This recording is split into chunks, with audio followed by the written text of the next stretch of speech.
नमस्कार दोस्तों, बहुत बहुत स्वागत है अंकुर एजुकेशन सेंटर में। दोस्तों चलिए आज हम लोग इस वीडियो में कपलिंग के टाइप को देखेंगे कि कपलिंग कितने टाइप के होते हैं या कपलिंग कितने प्रकार के होते हैं इसके बारे में। तो दोस्तों आप वीडियो में बने रहिए, स्किप मत कीजिएगा क्योंकि आज का जो टॉपिक है ये बहुत ही इम्पोर्टेंट है। तो दोस्तों कपलिंग का टाइप को जानने से पहले चलिए मैं आप लोगों को थोड़ा सा कपलिंग के बारे में बता देना चाहता हूँ कि एक्चुअली कपलिंग होता क्या है। और उसके बाद हम लोग टाइप ऑफ कपलिंग मतलब कपलिंग के जितने भी टाइप होते हैं उसको वन बाय वन करके हम लोग देखेंगे। और साथ ही आज हम लोग रिजिड कपलिंग और फ्लेक्सिबल कपलिंग का जो एक्चुअल डिफरेंस है उसको भी हम लोग इस वीडियो में देखेंगे। तो दोस्तों सबसे पहले चलिए मैं आप बताता हूँ कि कपलिंग एक्चुअली है क्या। देखिए जो कपलिंग है उसके डिफिनेशन में लिया हूँ कि एक coupling is a mechanical device that connect two shaft for the transmission of power. कहने का मतलब कि कपलिंग एक ऐसा मैकेनिकल डिवाइस है जो पावर को ट्रांसमिट करने के लिए दो मशीन के जो दो शाफ्ट होते हैं दोनों शाफ्ट को एक दूसरे से कनेक्ट करता है। कहने का मतलब हो रहा है कि जब भी दो मशीन में पावर को ट्रांसमिट किया जाता है एक मशीन से दूसरे मशीन में, तो उन दोनों मशीन में जो शाफ्ट होता है उन शाफ्ट को कनेक्ट करने के लिए हम लोग कपलिंग का यूज करते हैं। और कपलिंग के थ्रू ही एक मशीन से दूसरा मशीन में पावर का ट्रांसमिशन होता है। आगे देखते हैं, कह रहा है कि according to the alignment accuracy and torque required coupling are two type, rigid and flexible. सही बात है, कह रहा है कि जब भी हम लोग दो मशीन को कपलिंग के थ्रू कपल करते हैं तो वहाँ पे अलाइनमेंट बहुत ज़रूरी होता है।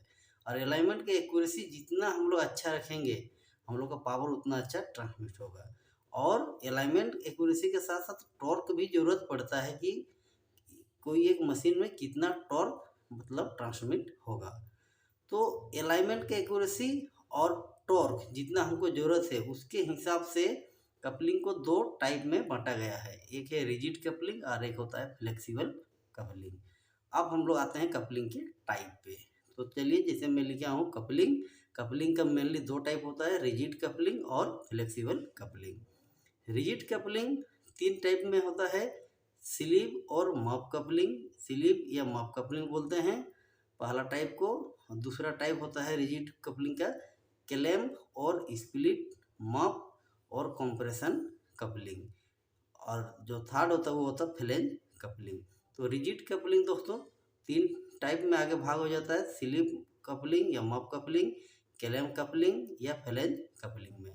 और जो फ्लेक्सिबल कपलिंग होता है दोस्तों वो आगे 9 टाइप में डिवाइड होता है। जैसे पहला है बुश पिन टाइप कपलिंग, जिसको हम लोग इंडस्ट्री में पिन बुश कपलिंग भी बोलते हैं। दूसरा होता है यूनिवर्सल कपलिंग, ये आप लोग जानते होंगे। नेक्स्ट होता है ओल्डहम कपलिंग, उसके बाद है गियर कपलिंग, ये तो बहुत ही फेमस है। रेजिलेंट कपलिंग ये भी फेमस है। बेलो coupling, jaw coupling, diaphragm coupling, fluid coupling. ये जितने भी कपलिंग है सबका एप्लीकेशन अलग अलग जगह पे होता है।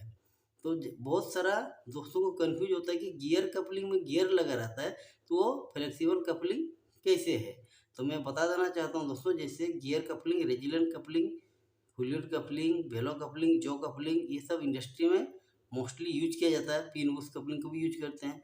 ये सारे कपलिंग फ्लेक्सिबल कपलिंग में आते हैं। अब हम लोग देखें कि इन सारे कपलिंग को फ्लेक्सिबल कपलिंग क्यों कहते हैं और इधर जो कपलिंग का टाइप लिया है इनको रिजिड कपलिंग क्यों कहते हैं। मतलब रिजिड कपलिंग और फ्लेक्सिबल कपलिंग में हम लोग डिफरेंस देखेंगे तब हम लोग को समझ में आएगा कि रिजिड कपलिंग और फ्लेक्सिबल कपलिंग में जो टाइप है वो क्यों फ्लेक्सिबल या रिजिड में लिया गया है। तो अब चलिए हम लोग दोनों का कंपैरिजन देख लेते हैं। तो मैं वन बाय वन करके सबको क्लियर करूँगा जितने भी पॉइंट्स है रिजिड कपलिंग और फ्लेक्सिबल कपलिंग का डिफरेंस में। तो डिफरेंस में आने से पहले दोस्तों मैं आप लोगों को थोड़ा सा बता देना चाहता हूँ कि ये जैसे नीचे में दो मैं पिक्चर लिया हूँ, इसमें एक रिजिड कपलिंग का टाइप है और एक आपका फ्लेक्सिबल कपलिंग का टाइप है। ये जो कपलिंग है इसको हम लोग फ्लेंज कपलिंग बोलते हैं और ये जो कपलिंग इसको हम लोग गियर कपलिंग बोलते हैं। अब ये दोनों कपलिंग को लेके, दोनों इमेज को लेके मैं रिजिड कपलिंग और फ्लेक्सिबल कपलिंग में जो मेन डिफरेंस होता है उसको मैं बताऊंगा। तो जो पहला डिफरेंस है जिसको हम कंपैरिजन पैरामीटर्स के रूप में लिए हैं वो है पर्पस। भाई रिजिड कपलिंग और फ्लेक्सिबल कपलिंग जो है इसको जो हम लोग यूज करते हैं इसका जो पर्पस है क्या है, मतलब क्यों हम लोग रिजिड और फ्लेक्सिबल में इसको डिवाइड किए हैं। तो पहला जो पॉइंट है पर्पस वाला वो है कि रिजिड कपलिंग में हम लोग देखते हैं कह रहा है कि to connect two shaft which are perfectly align. Rigid coupling को हम लोग वहीं पे यूज करेंगे जहाँ पे दो शाफ्ट परफेक्टली अलाइन, कहने का मतलब जहाँ पे दो शाफ्ट में थोड़ा भी मिस अलाइनमेंट नहीं है उसी जगह पे रिजिड कपलिंग का यूज किया जाता है, या रिजिड कपलिंग से हम लोग दो शाफ्ट को कनेक्ट करते हैं। इसका मतलब हुआ कि रिजिड कपलिंग कोई भी मिस अलाइनमेंट को सह नहीं सकता है। अब आते हैं फ्लेक्सिबल कपलिंग में, कह रहा है कि to connect two shaft having small misalignment. अगर मशीन के मतलब दो मशीन के शाफ्ट में अगर थोड़ा बहुत मतलब स्मॉल अमाउंट में भी अगर मिस अलाइनमेंट है तो उस जगह पे हम लोग फ्लेक्सिबल कपलिंग का यूज करेंगे। तो अब आप समझ गए होंगे कि रिजिड कपलिंग का यूज कहाँ करेंगे और फ्लेक्सिबल कपलिंग का यूज कहाँ करेंगे या इसका पर्पस क्या है। मैं थोड़ा रिपीट कर देता हूँ कि रिजिड कपलिंग को हम लोग वहाँ यूज करते हैं जहाँ पे दो शाफ्ट परफेक्टली अलाइन होता है, मतलब वहाँ पे कोई मिस अलाइनमेंट का रोल नहीं रहेगा। और फ्लेक्सिबल कपलिंग को वहाँ यूज किया जाता है जहाँ पे मशीन में स्मॉल मिस अलाइनमेंट भी रह सकता है, वहाँ पे फ्लेक्सिबल कपलिंग को यूज करेंगे। अब दूसरा जो पैरामीटर्स है वो मैं लिया हूँ अलाइनमेंट। अब अलाइनमेंट को लेके दोनों में कंपेयर करेंगे।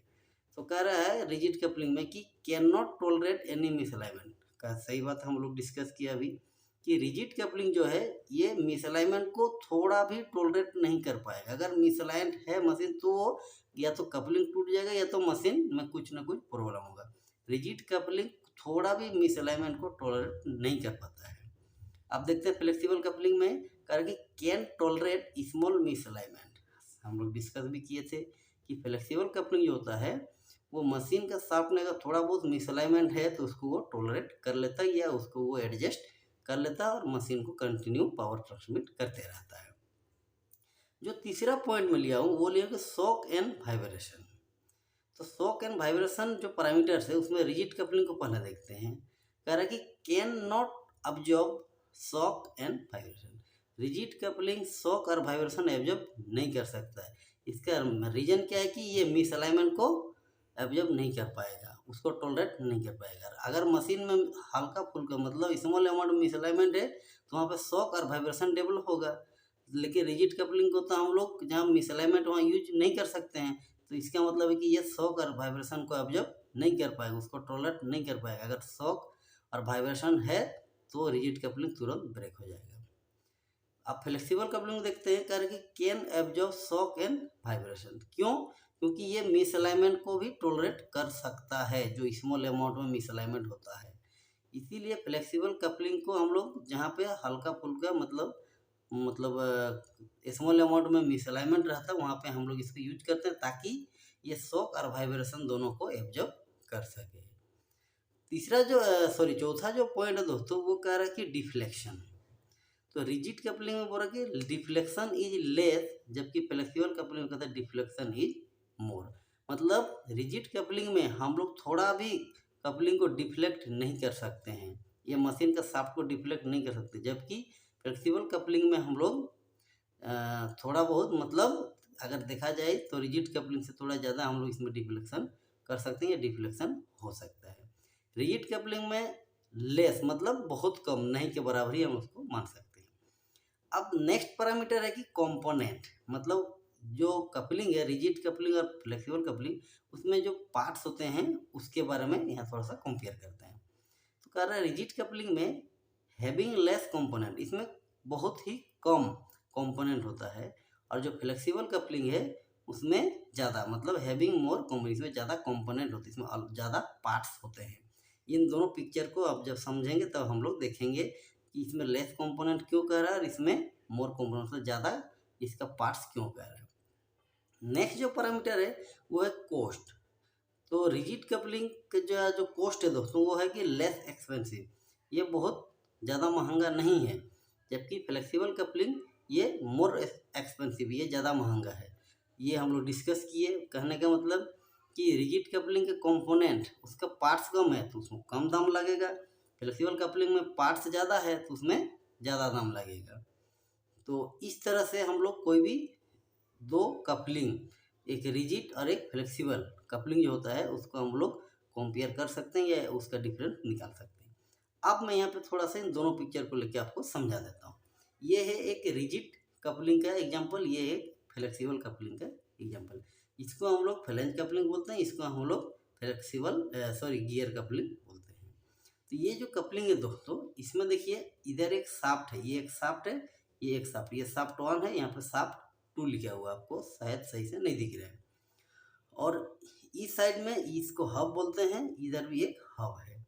ये दोनों हब क्या है कि कपलिंग शाफ्ट के साथ की के द्वारा लॉक है। और इसी हब के साथ ये एक फ्लैंज है, वो हब और फ्लैंज एक साथ है और इधर भी हब और फ्लैंज एक साथ है। कहने का मतलब ये हुआ कि हब फ्लैंज ये एक सिंगल पार्ट हुआ, इधर एक सिंगल पार्ट हुआ।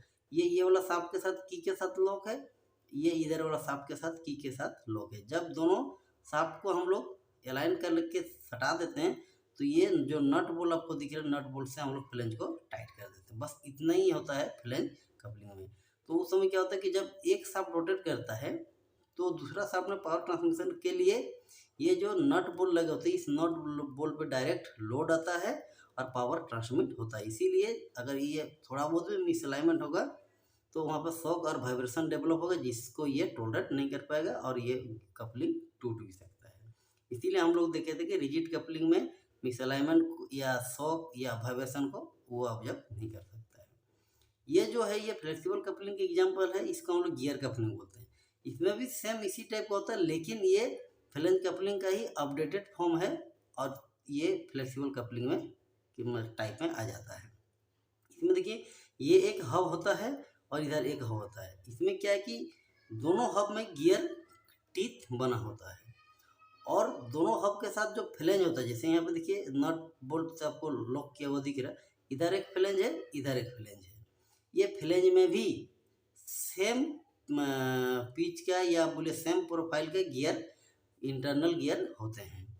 जब हम लोग पावर ट्रांसमिशन के लिए इसको यूज करते हैं तो ये वाला हब एक शाफ्ट के साथ लॉक हो जाता है की के साथ, ये वाला हब एक शाफ्ट के साथ लॉक हो जाता है की के साथ।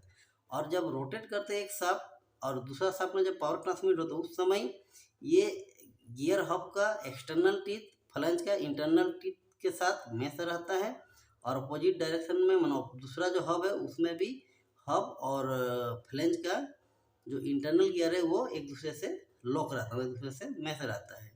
और बाहर में आउटर मतलब प्रेफरेंस में उसका नट बोल्ट से दोनों फ्लैंज को हम लोग लॉक कर देते हैं।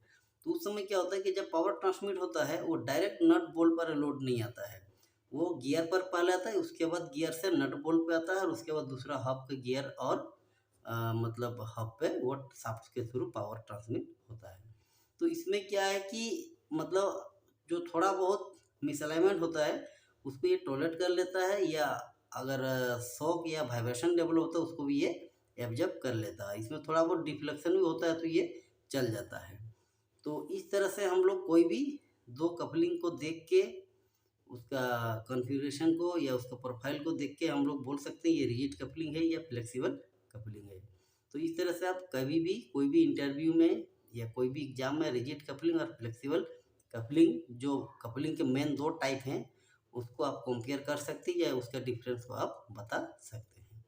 तो दोस्तों आज के वीडियो में चलिए इतना ही। नेक्स्ट वीडियो में मैं जितने भी कपलिंग हैं सब कपलिंग को 1 बाय 1 करके अलग अलग वीडियो लेकर आऊँगा। और एक रिक्वेस्ट आप लोग से कि अगर चैनल को सब्सक्राइब नहीं किया तो सब्सक्राइब कर दीजिए, क्योंकि इस टाइप का मेरा डेली वीडियो आता है तो उसका नोटिफिकेशन आप तक पहुँचे और उसका बेनिफिट आपको मिल सके। धन्यवाद।